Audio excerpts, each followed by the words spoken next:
본문 말씀은 사무엘하 12장 1절에서 9절 말씀입니다. 우리 제목을 한번 따라해 보도록 하겠습니다. 하나님 말씀의 위력. 하나님 말씀의 위력. 여러분 혹시 물이 변하여 포도주 된 것처럼 완전히 다른 사람으로 되고 싶었던 적 없으십니까? 고개를 끄덕끄덕 하시네요. 자기 자신의 약점을 싹 뜯어고치고 싶었던 적 아마 있을 겁니다. 그것이 외모이든 내면이든 이 내 약점도 싹 줬으면 좋겠다 이런 마음을 품은 적이 있을 거예요.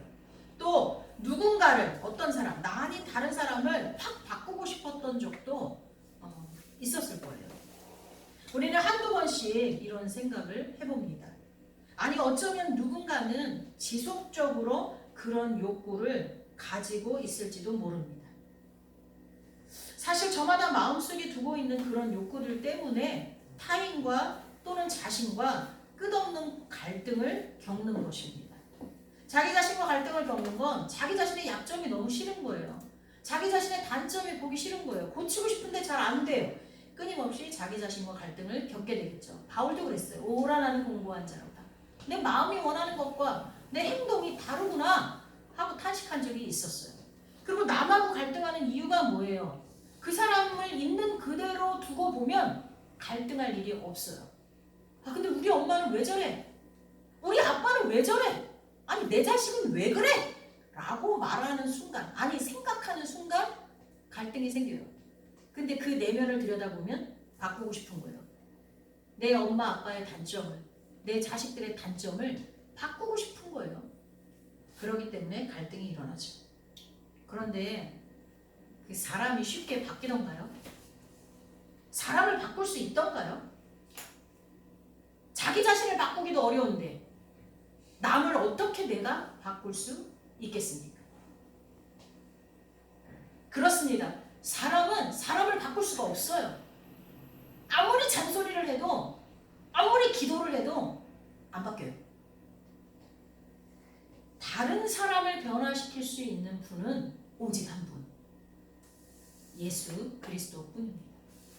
물로 포도주를 만든 그분 한 분만이 사람을 변화시킬 수 있습니다.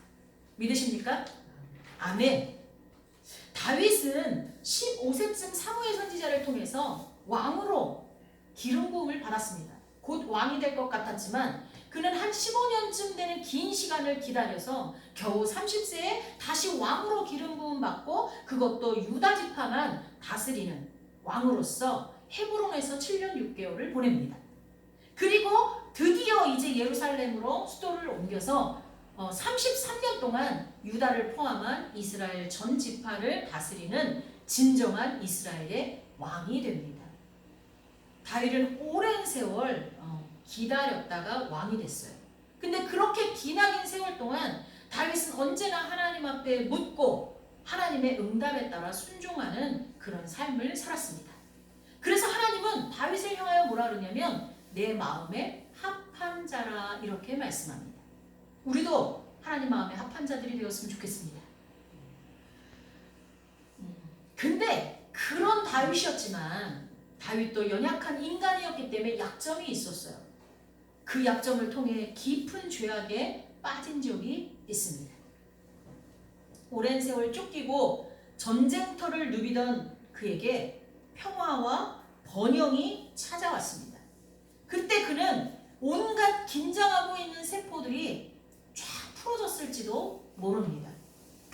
결국 그는 그것 때문에 작은 실수를 하게 됩니다. 날씨가 풀리고 전쟁이 시작되고 왕들이 출전하는 때가 되었다고 말하고 있습니다. 그는 마땅히 전쟁터에 있어야 했습니다. 그런데 그는 더 이상 그렇게 하지 않았어요. 부하들만 보내고 예루살렘에 그대로 머물러 있었습니다. 여러분 요즘에 큐티하고 있는 내용이 나옵니다.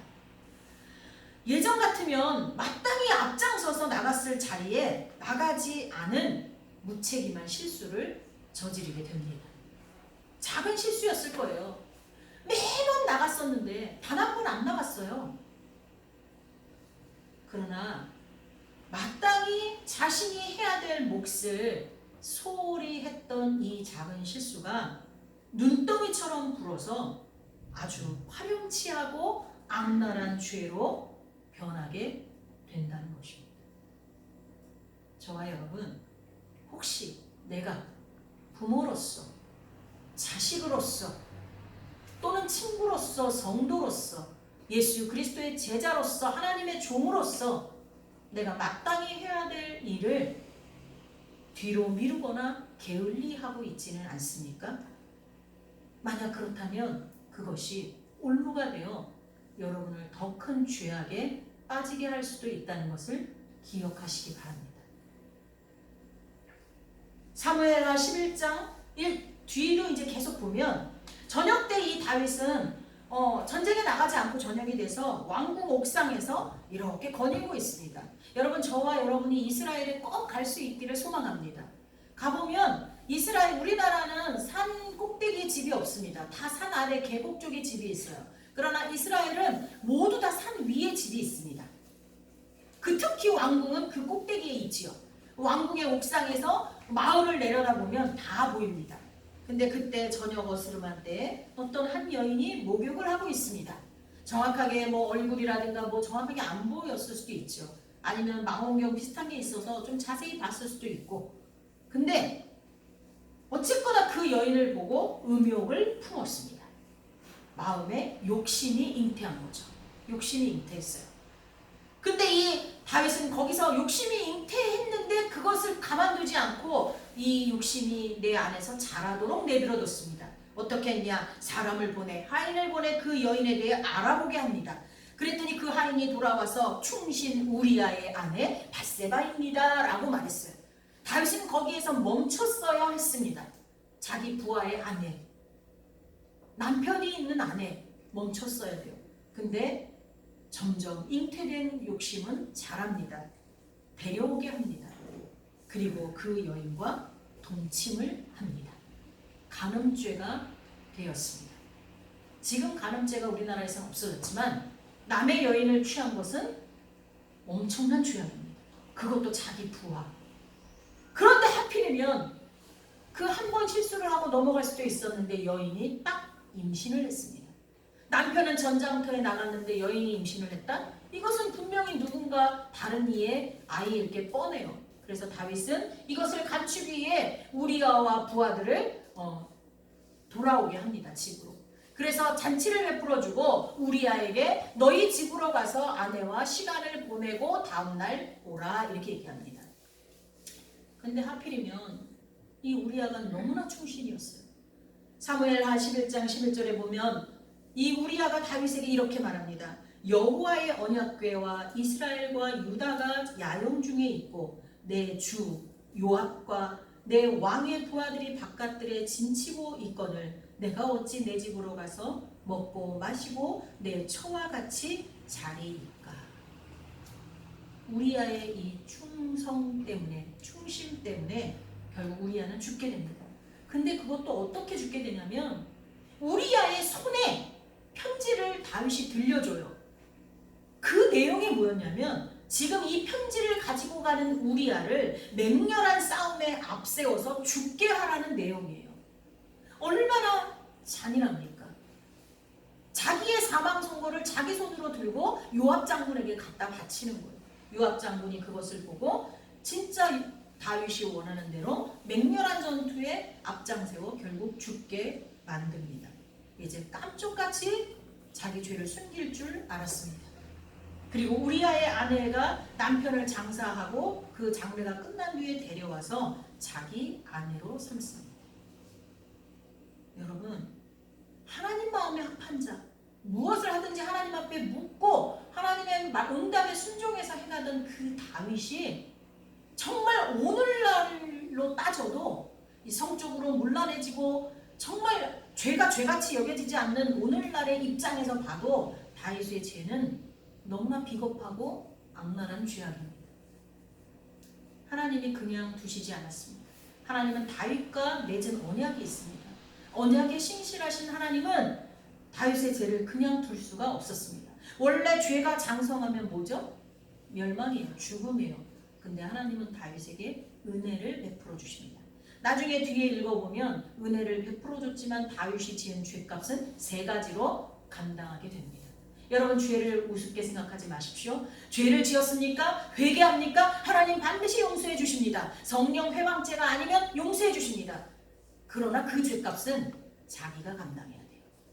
내가 감당하는 동안 그 피해를 내 자식들이 보고 있을 수도 있어요. 직접적으로는 내가 감당하는 거지만 그 피해는 내 자식과 가족들에게도 전해집니다.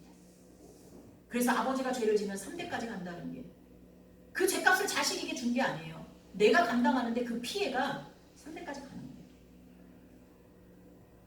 나단 선지자를 보내서 하나님 말씀하십니다.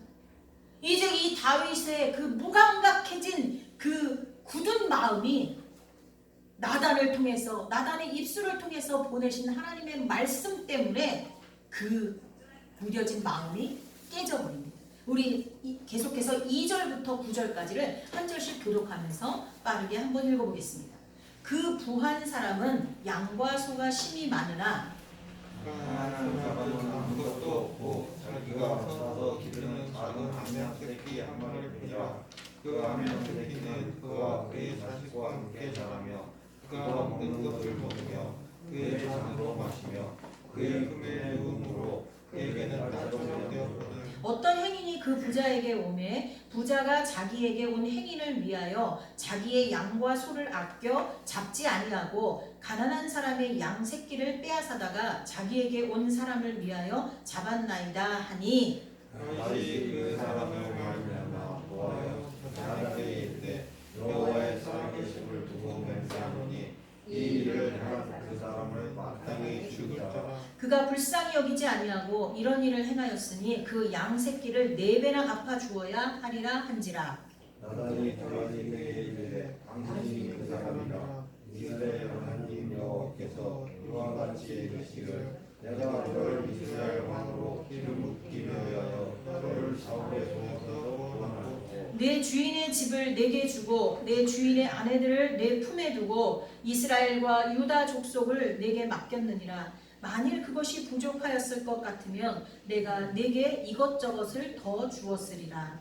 그러한데 어찌하여 네가 여호와의 말씀을 업신여기고 나 보기에 악을 하였느냐. 내가 칼로 햇사람 우리아를 치되 암몬 자손의 칼로 죽이고 그의 아내를 빼앗아 그의 아내로 삼았도다. 아멘. 그래서 어떻게 해요? 다윗의 집에는 칼이 끊이질 않아요. 칼로 우리아를 죽였기 때문에. 그리고 남의 아내를 데려왔기 때문에 자기 아내들이 어떻게 해요? 대낮 백주에 다른 사람들에게 강간당하게 돼요. 그리고 그 밧세바와 동침해서 취한 아이는 죽게 되죠. 이렇게 죄값은 아주 처참하게 자기가 감당하게 된다는 것을 잊으시면 안 될 줄 믿습니다. 하나님의 말씀으로 인해 다윗이 이제 깨닫게 돼요. 하나님의 말씀은 육신을 입고 오신 예수님이십니다. 그리고 그 예수님 안에는 뭐가 있다 그랬어요? 생명이 있습니다. 그 생명은 사람들의 빛이라고 했습니다. 사람을 변화시키고 사람을 살려내는 힘이 있습니다. 아까 찬양했죠? 생명 주께 있네. 우리 찬양했잖아요. 주님 안에 생명이 있습니다. 그 생명이 우리를 살려내는 줄 믿습니다. 다른 사람이 어떠한 말로 해도 우리 변화되지 않아요. 그건 다 잔소리일 뿐이에요. 미움과 저주가 섞인 욕일 뿐이에요. 나 너 때문에 불편해 라고 욕하는 거예요. 크레임을 거는 거예요. 제가 어제 토요일날 여기 기도회 하고 찬양하고 다 한 다음에 우리 청년 집사님들하고 저녁을 먹으러 갔어요. 갔는데 어제 너무 초밥을 먹고 싶어서 같이 이제 초밥을 먹으려고 갔는데 줄이 웨이팅하는 그 줄이 너무너무 길게 늘어서 있는 거예요. 근데 안에는 테이블이 많이 비었는데 부르라고 안 해요. 그래서 제가 가서 물어봤어요. 혹시 여기 테이블이 지금 많이 비었는데 왜 부르지 않냐? 라고 물었어요. 근데 이 사람은 어떻게 생각하냐면 제가 따진다고 생각해요. 따진다고. 그래서 벌써 인상을 팍 찡그리고 막 설명을 하는 거예요. 그래서 나는 따지러 온 게 아니라 여기 있는 기다리는 사람 다 궁금해한다. 그렇게 얘기를 했거든요. 근데 이미 그 사람은 따지는 걸로 생각을 하는 거죠. 따지는 거.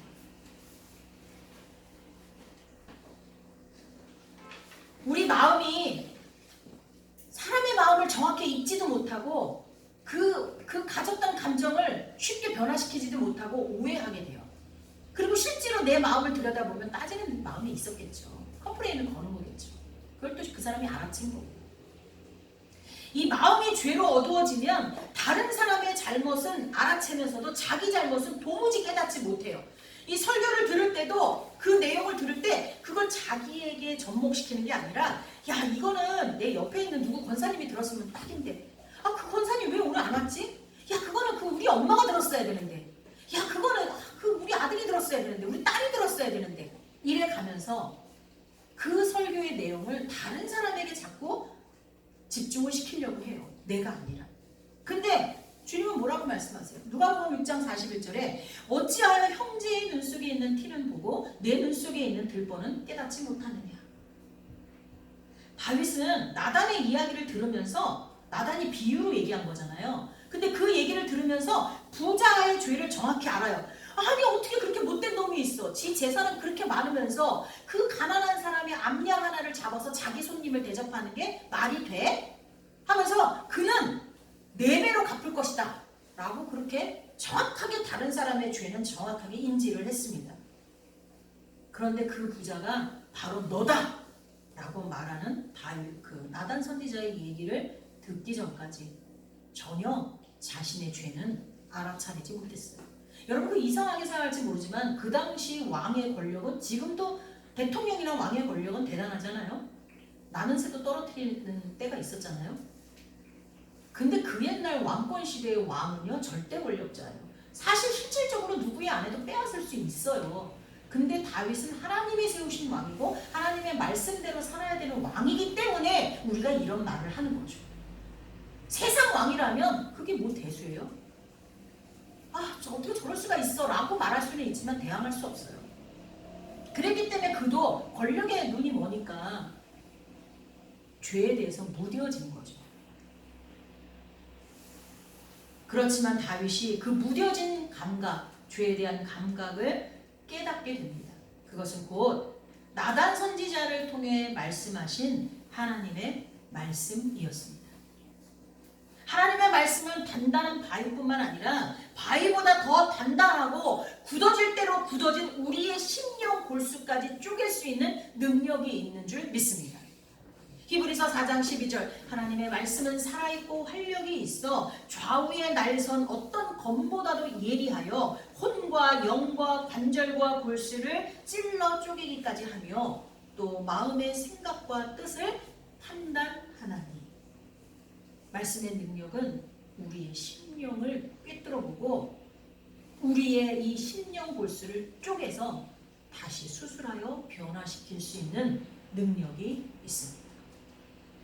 하나님의 말씀은 어둠을 몰아내고 우리를 빛으로 인도합니다. 사람을 변화시킵니다. 이런 하나님의 말씀 앞에서 다윗처럼 혹여 자신의 잘못에 둔감해져 있다면 무릎 꿇고 조용히 주님의 말씀에 귀 기울여야 할 것입니다. 아멘. 주님 말씀하시며 내가 나가리라. 주님 뜻이 아니면 내가 멈춰서리다. 이런 마음으로 주님의 말씀 앞에 무릎 꿇는 저와 여러분이 될 수 있기를 예수님의 이름으로 축복합니다. 아멘. 아멘. 기도하겠습니다. 우리 함께 기도할 때 주님의 말씀에 내가 무릎 꿇을 수 있도록 도와주세요 라고 우리 간절히 기도하는 시간 갖도록 하겠습니다. 사랑과 은혜가 풍성하신 하나님 아버지 감사합니다. 오늘 주님께서 말씀하여 주셨습니다. 아버지 권력에 의해서 무뎌진 다윗이 그 죄에 대해 무뎌진 다윗의 마음을 깨뜨려 버리신 것은 나단 선지자를 통하여 보내신 하나님의 말씀이었습니다. 그 말씀 앞에서 다윗은 자기의 잘못을 깨달을 수 있었습니다. 하나님 우리가 매일매일 큐티할 때 매일매일 하나님의 말씀을 묵상할 때 나의 단단해지고 무감각해진 죄의 모습들이 깨뜨려질 수 있도록 도와주옵소서. 나를 변화시켜 주시옵소서. 나를 고쳐 주시옵소서. 다른 사람을 변화시키려고 하는 것이 아니라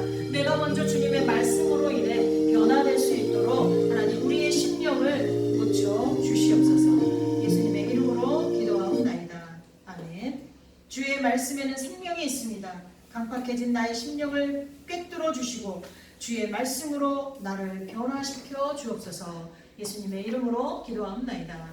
아멘. 이제는 우리 주 예수 그리스도의 은혜와